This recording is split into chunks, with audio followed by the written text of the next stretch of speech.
Hi, this is April with Health for Life Cooking, and it has been a really long time since I have done a cooking video in my kitchen, and I think it's about time I start doing those again.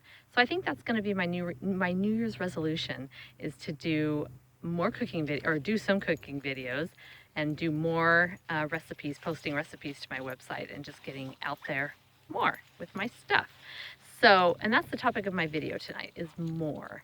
I ran into a friend of mine at work the other day, and she was excited to tell me that she's reading Eat to Live again.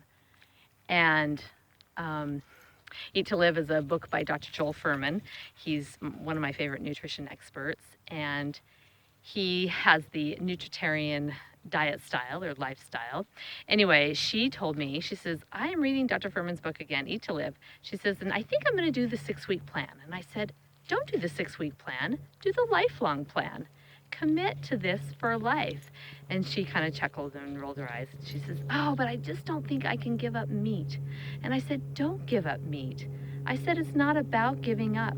It's about getting more whole natural plant foods into your diet, getting more vegetables, especially leafy greens, getting more fruits, getting more legumes like beans, peas, and lentils, getting more whole grains, and incorporating some nuts and seeds into your diet.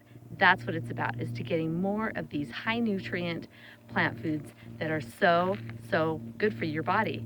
The more you get in, the more health benefit you're going to get out of it. So get more.